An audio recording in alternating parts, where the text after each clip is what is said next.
Bom dia, pessoal. Breno aqui, tudo bem com vocês? Pessoal, eu demorei para fazer algum parecer sobre essas eleições. Eu fiz nas últimas eleições todas, sempre faço. Sou uma pessoa que gosta de política, né? Mas eu acabei escrevendo tanto que achei que ninguém ia ler o texto se eu postasse o texto diretamente. Estou aqui então gravando esse vídeo, que aí ninguém precisa ler. É só acompanhar eu falando. E vou explicar, eu votei no Lula, né, nesse segundo turno. Vou explicar por que eu fiz isso. Espero que, entendendo o meu ponto, vocês possam ver como uma pessoa vota no Lula estando bem intencionada. O que é muito importante, porque às vezes a gente entende que o outro lado é muito demonizado.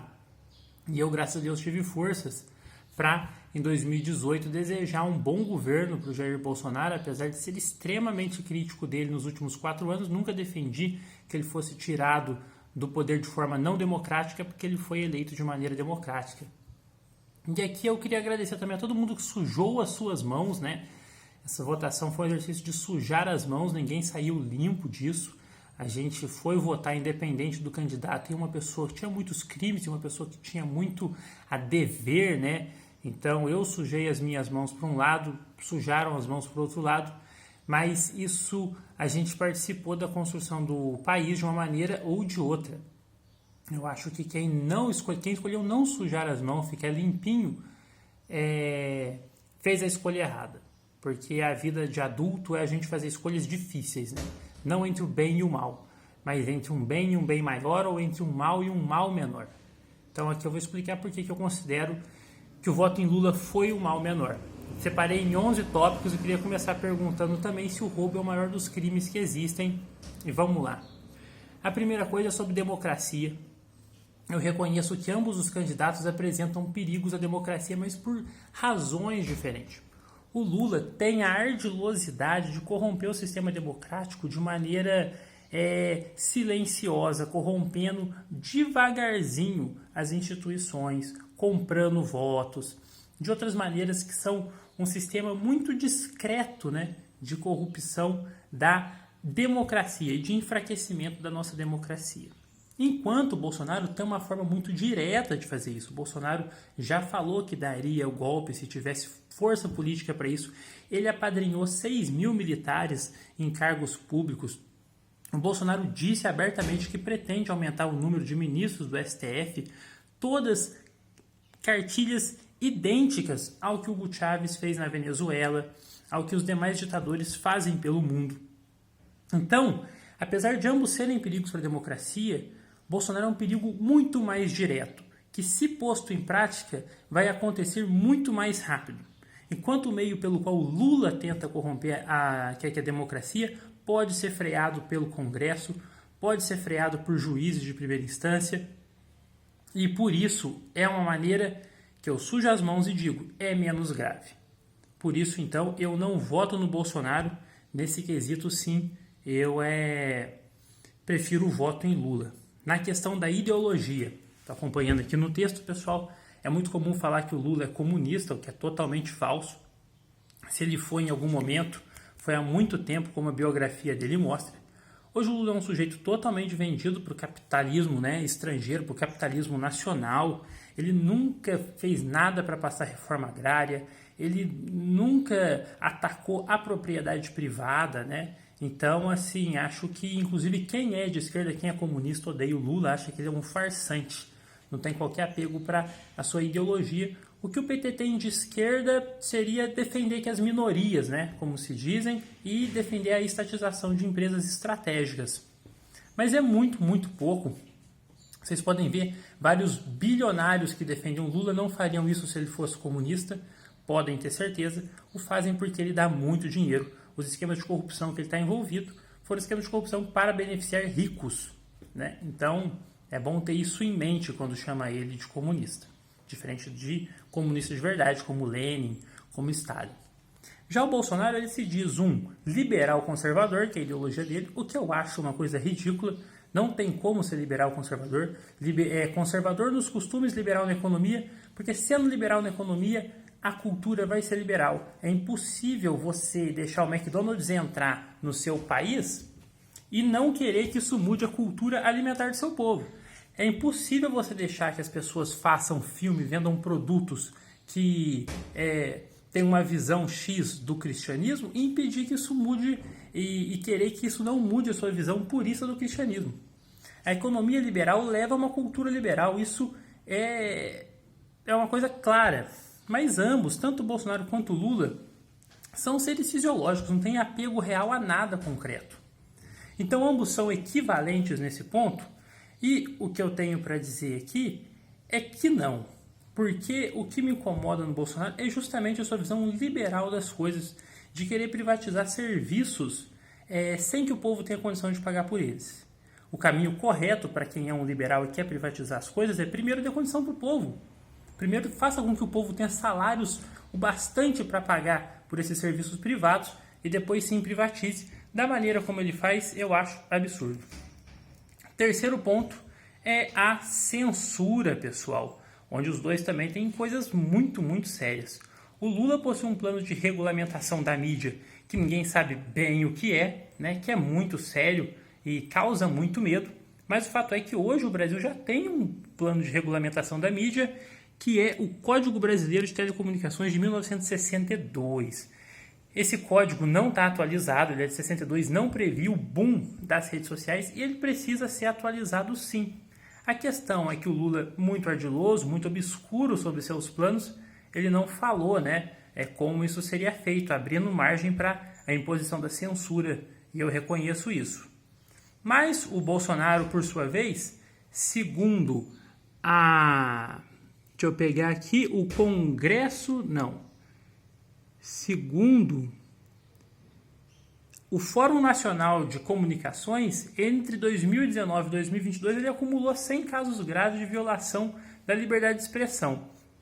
O jeito que ele censura é muito diferente, porque é a partir da violência. Ele impede os ministros dele de falar o que eles querem, se não são demitidos. Ele estimula o ataque a repórteres. Isso não é contido. Todo repórter de direita que criticou o Bolsonaro recebeu ameaças de morte em algum momento. Então é uma maneira pela violência. E aí, se ambos acumulam históricos de ataque à liberdade de expressão, por que eu votei no Lula? Porque o que o Lula quer fazer, que é um novo código de regulamentação da mídia, precisa ser passado pelo Congresso, precisa ser passado pelo Senado. Então, tem conservadores lá que vão ler isso, podem alterar isso. Agora, o que o Bolsonaro quer fazer, ele já faz, que é a intimidação de quem critica. É o uso da violência. As pessoas de direita podem ter, né, páginas do Instagram, do YouTube derrubadas, mas não são hostilizadas. Ninguém quebra o carro deles, ninguém ameaça que a sua família de morte, como acontece do outro lado, né? Fora que boa parte da censura que eu percebo que a direita sofre vem dos próprios canais que eles usam, Instagram e YouTube, que são empresas privadas, né? Eles deixam postar o que eles quiserem e várias vezes quem salva eles dessa censura é a justiça brasileira. Então isso tem que ser muito revisto. Ambos têm sim um grau de perigo nessa censura, mas eu explico aqui por que a censura caso o Código de Regulamentação da Mídia do PT seja aprovado, vai ser pelo Congresso. Isso é um viés democrático e não pela violência, né? Não pela intimidação. No caso da segurança pública, também o PT tem outra coisa muito complexa de ser explicada, que é a política de desencarceramento, né? Hoje, quase 32% dos presos no Brasil não foram julgados ainda, estão lá esperando o julgamento e o que acontece? Geralmente por pequenos furtos, como roubo de celular. Eu já sofri um pequeno furto, pessoal, não é bom, a gente trabalha muito para conseguir aquilo e eu realmente acho que essa é uma política que tem vários erros, precisa ser revista com muito cuidado, algo assim que tem tudo para dar errado. Mas eu entendo muito bem qual que é a intenção dela, né? O jovem que rouba celular dentro da cadeia, ele vai estar passando pela faculdade do crime e pode sair de lá enquanto aguarda julgamento, né? Poderia receber uma pena alternativa, poderia ser obrigado a pagar uma fiança ou a um trabalho voluntário, né? Mas o tempo que ele fica lá vai transformar ele num marginal muito, muito mais perigoso. Então, existe sim uma boa intenção aí de impedir os jovens de passar pela faculdade que a cadeia que é a faculdade do crime, mas vejo sim que é um problema seríssimo, seríssimo, e acho que tem muita coisa para dar errado aí. É uma parte das quais eu mais sujo minha mão quando voto no PT, é com relação a isso, não sei como será feito, mas sei que teria de passar pelo Congresso. Isso me tranquiliza, porque eu confio na democracia brasileira, no sistema do Congresso. Do lado do Bolsonaro, né, a gente tem uma política de prende cada vez mais, o que para mim é inviável. A população carcerária cresce mais do que a população do Brasil. Não tem onde colocar esse tanto de gente, as coisas vão estourar, lá as pessoas se tornam piores, não tem qualquer perspectiva de melhora, não acredita na recuperação do sujeito. Se essa política de desencarceramento ela pode funcionar ou não, ela tem algo de acreditar no humano, né? Que na punição total não tem. Quanto à desmilitarização das polícias, 74% das polícias de São Paulo querem que a desmilitarização não inclui retirar a arma da polícia, pessoal. É que o militar não é um ser humano normal. O militar ele não pode pensar, o militar ele só recebe ordem, ele é uma ferramenta. Ele não tem direito a hora extra nem nenhum outro direito trabalhista. Então, ser um militar é algo ruim, por isso que o segundo maior índice de suicídio no Brasil são de policiais militares que não são tratados como seres humanos, mas são tratados como militares. Isso faz sentido em caso de guerra? Faz sentido em caso de guerra. Quem tem que combater bandido perigoso, traficante do Rio de Janeiro, é o exército, não a polícia. A polícia aplica a multa, a polícia deve ser tratada como humano, não como militar. É o que boa parte dos policiais militares acham. Então, nesse aspecto, eu acho que o PT leva a pior sim, mas é o único e ainda assim não é por muito. Faço aqui a minha meia-culpa. Na parte de aliança com ditaduras, que é um tópico que eu coloquei aqui específico sobre isso, aliança com ditaduras, o Lula possui aliança com ditadores de esquerda na América Latina, Bolsonaro possui alianças com pseudo-ditadores do leste europeu e com ditaduras árabes, e eu não acho que tenha nada de errado com isso. Acho que o Brasil tem que ser maduro para conseguir extrair produtos com os melhores preços desses lugares. O Bolsonaro precisou de fertilizante para o Brasil, conseguiu com a Rússia, ótimo. A gente não pode deixar de extrair o melhor de cada país por ele ser uma ditadura ou não, né? Então acho que ambos estão certos, tanto Bolsonaro quanto Lula. O Brasil, não sei se vocês sabem, mas tem embaixada até na Coreia do Norte, a pior ditadura do mundo. O Brasil é aliado da Coreia do Norte. O que o Brasil puder extrair de melhor deles, o que o Brasil puder vender, o Brasil deve, porque o nosso povo precisa disso, pessoal. Já nas relações internacionais, quando se fala de alianças com democracia, aí a coisa é muito diferente. Por quê? O Lula é muito bem visto em todas as democracias do mundo, enquanto o Bolsonaro ele é muito rechaçado em todas as democracias do mundo. Se ambos se equivalem na relação com ditaduras, não acontece o mesmo na relação com as democracias. Alemanha, Estados Unidos, França, Portugal não veem o Bolsonaro com bons olhos. E isso não é uma coisa boa. Inclusive nossos vizinhos latino-americanos também não. Porque se ambos se equivalem nas ditaduras, ambos não se equivalem na relação com democracias. Eu preciso ver o que mais que eu coloquei aqui, pessoal. Mas o Bolsonaro ele isolou o Brasil do mundo. Hoje a gente consegue não ser aliado nem dos Estados Unidos nem da China por questões políticas. Bolsonaro ele conduz muito mal a nossa política internacional. É a gente ir para a Assembleia Geral da ONU, a reunião mais importante, não se encontrar com nenhum país importante. Isso está afetando muito o Brasil. Isso faz com que as pessoas comprem produto do nosso agronegócio cada vez mais barato. Cada vez mais barato. Então a gente está perdendo essa. Porque ele não tem trato para lidar no jogo do cenário internacional. E a política internacional é tão importante quanto a política nacional. Ele tem que ter esse molejo. Então, por isso eu não voto no Bolsonaro, de novo. Com relação à postura, pessoal, Bolsonaro é um sujeito autêntico, sim, e o Lula tem uma postura malandra, né? Isso daí voga muito, sem sombra de dúvidas. Mas o que acontece? A autenticidade do Bolsonaro não leva a nada. Que nem eu falei, ele diz abertamente que quer impor uma ditadura. Vamos supor que o Lula não diga, ele é malandro. Sabe? A autenticidade dele deixa claro. Se o Lula deixa as coisas em dúvida, o Bolsonaro deixa claro coisas ruins que ele quer fazer. E isso assusta o consumidor estrangeiro. Isso afasta os outros países do Brasil. Não é à toa que nenhum presidente quer ser fotografado ao lado do Bolsonaro. Bolsonaro teve que alugar um pedaço do palácio de Windsor para poder tirar foto lá na Inglaterra quando foi. Ninguém quis tirar foto com ele. Isso não é à toa. Então, a malandragem do Lula não é algo, a princípio, bom, mas pode trazer frutos positivos para o Brasil no cenário internacional. Por isso que, em termos de postura, eu prefiro o Lula também. Não vou votar no Bolsonaro, não votei. Na saúde é que a coisa pega, pessoal.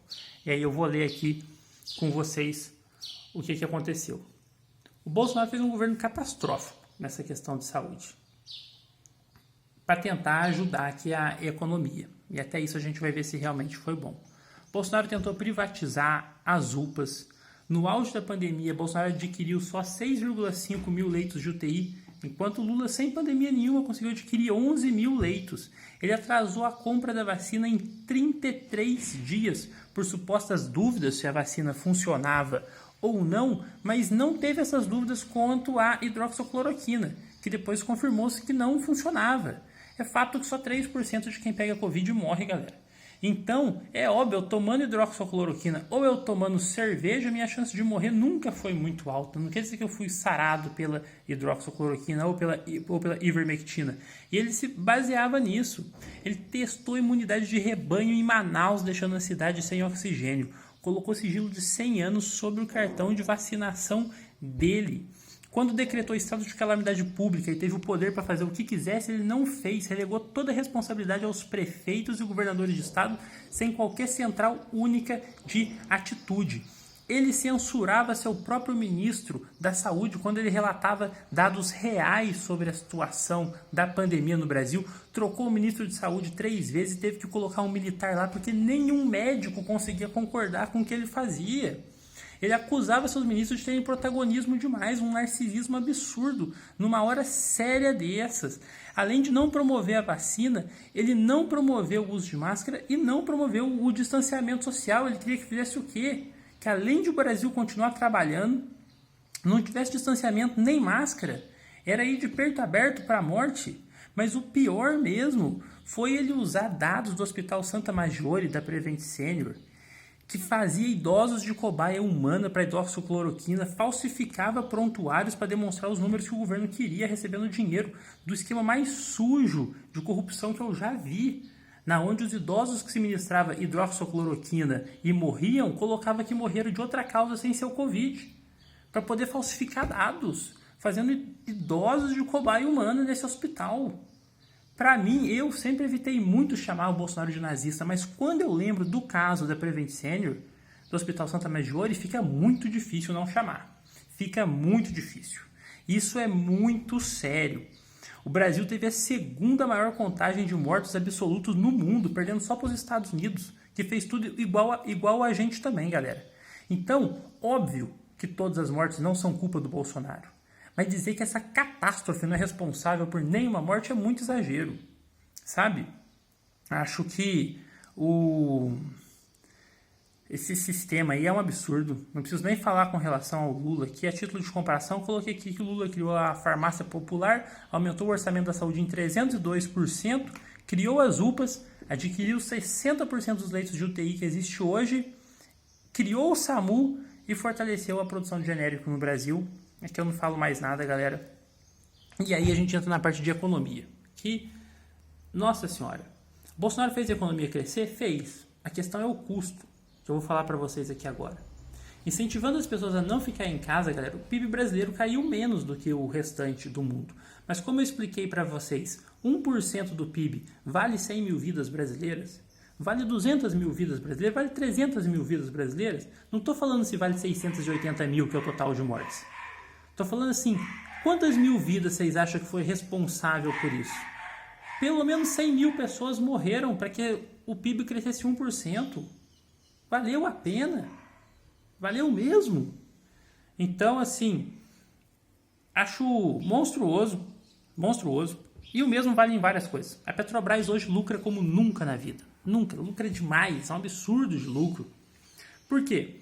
Por causa da paridade com preço de importação. Eles produzem aqui no Brasil pagando em real para o trabalhador. Vendem para fora e para a gente em dólar. Obrigam a gente a pagar em dólar pelo que eles produzem em real. Só a Petrobras faz isso no mundo. É óbvio que vai ter um lucro absurdo, porque o dólar custa mais de R$5. E fazem na cara dura. E isso aumenta o preço de tudo. A coisa chegou num nível tão esquizofrênico que para o caminhoneiro ter lucro, ele precisa que o governo dê para ele R$1.300 todo mês. Que profissão é essa?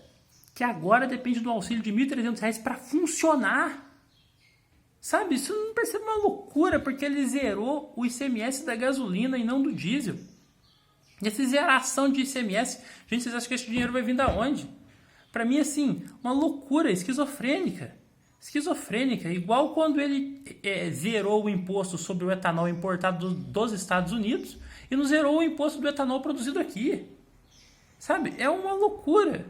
E a mesma coisa vale para o preço dos alimentos, galera. Ao permitir que o agronegócio vendesse tudo para fora, o agronegócio lucra como nunca. Mas tem escassez de alimento no Brasil. E a gente, se quiser comprar carne, a gente tem que estar disposto a pagar o que o pessoal de fora paga, senão o cara do agronegócio vende para fora. Ele está errado? Não está. Se tem uma lei que permite ele de fazer isso, eu também faria. Mas acaba com o poder de compra do brasileiro. Os gêneros alimentícios tiveram inflação de 100%, o salário não cresceu nem 1%. Nem 1%. Não teve crescimento real. Isso é acabar com o povo brasileiro. Nada desanima mais de viver do que você não ter condições de comprar comida. A fome cresceu. Então, assim, eu vejo que a economia cresce, o PIB cresce, as empresas lucram mais, mas a vida do brasileiro está muito pior. Então tem um custo esse crescimento econômico que ele está fazendo. E é um custo muito pesado. Muito pesado, galera. A título de comparação, na época do PT, o salário cresceu 74%. E eu falo assim, o Brasil chegou a ser a 6ª economia do mundo. Era uma coisa boa? Não.